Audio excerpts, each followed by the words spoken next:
Welcome to the Subjective Professor Podcast, episode 18. We are going to continue our examination of the Communist Manifesto through a racial lens. First, I want to say that I'm doing a soft reboot. In other words, this podcast, I'm changing the format a little bit, and there are some changes that have taken place. Number one, I realized that I've been rushing through the material, that I'm trying to cram as much material as I can in 15 minutes. But that's because I had this attitude that I'm doing a lecture and that I'm going to be testing people after we go over the lecture to see if people have been paying attention and actually understand the material. But this is a podcast. This is not a lecture. I'm not going to give a test.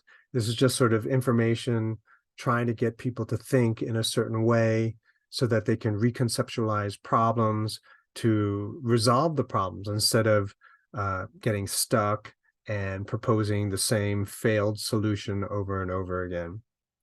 So the soft reboot is going to involve me taking my time with the topics. Instead of going over 10 quotes in one episode, I'm just going to go over one or two quotes, for example, and just talk about that. Focus only on what is being discussed in those quotes. So it won't be an information overload, but that there will be a focus. And so you can perhaps think about one or two topics for 15 minutes.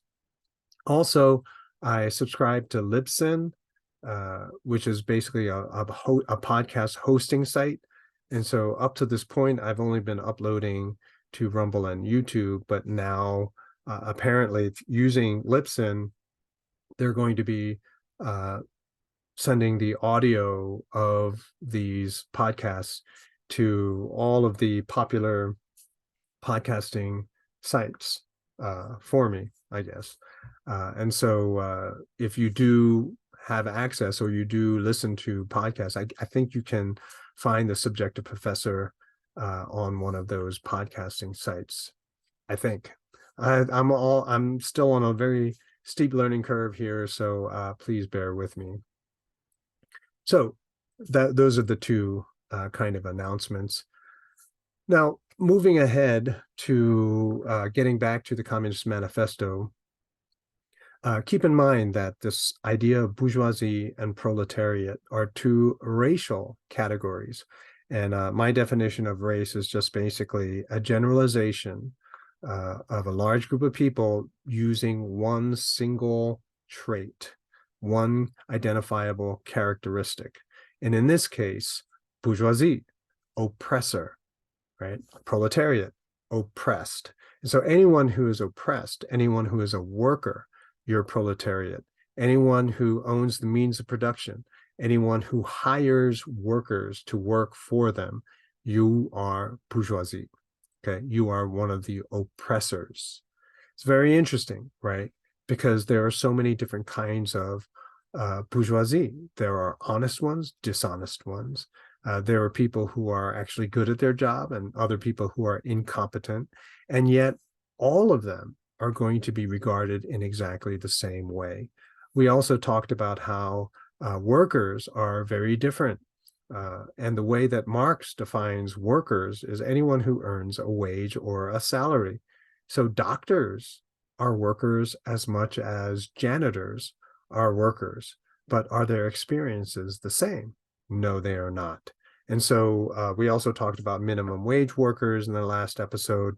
And so the point is basically you're going to have this broad generalization of all of these diverse people, but then you're going to say, they're all the same. And that becomes extremely problematic, which is why pretty much every attempt to apply Marxist ideas in society have failed, right? Or they've turned out really, really badly. And that's part of the reason you're going to sort of flatten this very diverse group of people into one simple category, as if they are all the same. So continuing our examination of the Communist Manifesto on page 14 and 15 by my version, and for your version, it would be the 4th and 5th page of the small pamphlet. He talks about the epidemic of overproduction. And so we were talking about the markets and how they are basically expanding. They need to find new markets and all this other kind of this phenomena. And they're doing it because the prices are so low. Well, when that happens, and then all of a sudden they run out of customers, now you are overproducing. You're producing too much product. And he believes that this is part of the free market phenomena. Maybe, but you don't have an entire industry, every single factory overproducing at the same time, right? Assuming that all of these factories are independently owned, they're not all owned by the same person. Well, then each factory is going to have a different kind of leader, CEO, boss, bourgeoisie, whatever, who are going to keep an eye on the market and then make decisions on the fly. In other words, overproduction means that you have wasted a lot of your resources in production, paying all these workers to make things that no one is ever going to buy. And then because no one is going to buy it, which you can't get paid for it, in which case you're just going to lose a lot of money. And so a business that always overproduces can't stay in business. They will go bankrupt very, very quickly. And so this epidemic of overproduction means that it's society-wide. A lot of people are making the same mistake of producing too much. And so he wants to say that this is capitalism. This is a result of capitalism, but it's not the free market. As I just said, if I was a business owner and I could see that, demand is declining, I'm going to cut back on production as quickly as possible to cut down on waste, right? Because waste means you're going to lose money. And in the free market, you don't want to lose money that way. Here's an example of how this actually happens today. In 2020, dairy farmers were throwing away 2.7 to 3.7 million gallons of milk per day, right? 2 to 3.7 million gallons per day. And you might say this is an epidemic of overproduction. They're producing too much milk. And because it's not one dairy farmer that's overproducing 3 million gallons of milk. And now, why would a dairy farmer or many dairy farmers, all of the dairy farmers, produce too much milk to the tune of 3.7 million gallons per day? And the reason is because they don't lose anything by overproduction. And you might be wondering how this works. Well, the government guarantees a price for the milk.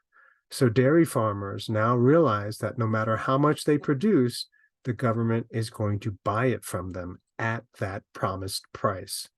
Normally, the normal dynamic of supply and demand is that if you have too much supply and demand drops, the price is going to drop as well. But when the government guarantees the price, it does not go down. That means the government is going to overpay for a lot of milk. And so you, as a dairy farmer, you're going to be like, well, then it's in my interest to produce as much milk as possible. And so if you go to the corporate dairy farms, you'll see that all of the farmers there follow the government regulations that determine how much space, minimum space, is required for a cow at a dairy farm. And you'll see that it's not a lot of space at all, but it satisfies the government regulations. And so corporate dairy farms will pack as many cows as they can in order to have lots of milk production. And it doesn't matter to them, the treatment of the cows. It doesn't matter to them that a lot of the milk will be wasted because they are paid. I knew a girl whose family was a dairy, they were dairy farmers, and they could not compete against these corporate dairy farms because they actually cared about the cows and they cared about supply and demand. And so they could not produce as much because they knew that it was all going to be wasted. But because of that, they couldn't sell their milk as cheaply as the corporate dairy farmers, and they couldn't make any money. And so they would go bankrupt. And so now you have only a handful of corporate dairy farmers producing all of this milk, overproducing it. So what's my point? My point is that in the free market, overproduction is wasteful. Anyone who is doing that in their business, that business will be bankrupt very, very quickly. And so you have to be very careful not to overproduce. And even if you do overproduce, you try to figure out alternate uses instead of throwing it away, so you can at least recoup some of your losses. Okay, so epidemic of overproduction to me says government interference. The government is incentivizing this waste, and it's not the free market. The next, he goes on page 15, he talked about the temporary reversion to barbarism. So I'll quote, society suddenly finds itself put back into a state of momentary barbarism. It appears as if a famine, a universal war of devastation, had cut off the supply of every means of subsistence. Industry and commerce seemed to be destroyed. And why? Because there is too much civilization, too much means of subsistence, too much industry, and too much commerce, end quote.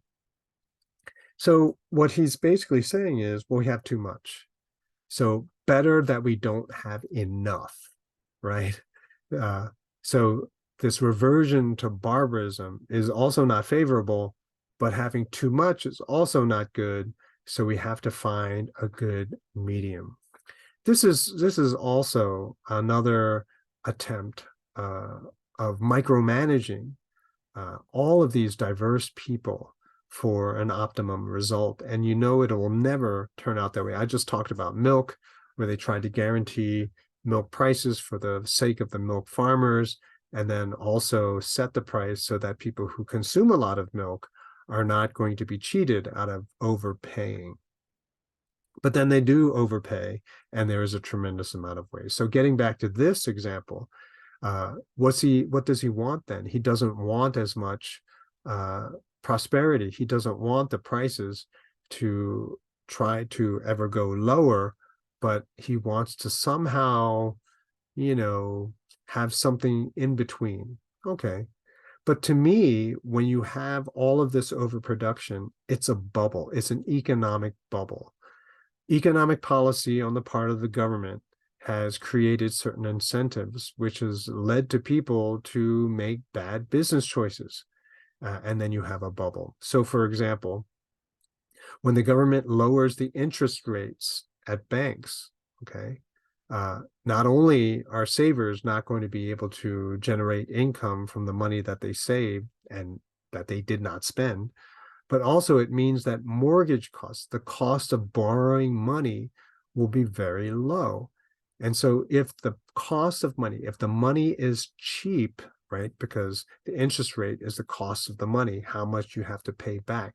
And so if the interest rate is very low, then it's very cheap to borrow money. So when the money is cheap, people borrow too much money, okay, which is fine as long as the interest rate stays low.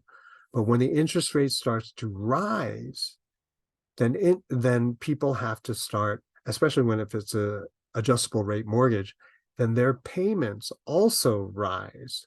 And generally, most people could not afford the increase in the payment, and therefore the bubble pops. People stop borrowing money, people stop buying houses, and what do you have? You have a lot of people, because at the same time, the value of the houses also collapses because no one's buying them, and so therefore supply and demand again. Too much supply, not enough demand, the price crashes. And so all these people who thought they were wealthy because of the value of all of the homes that they owned, all of a sudden can't afford the mortgages on all of these homes. They borrowed too much money.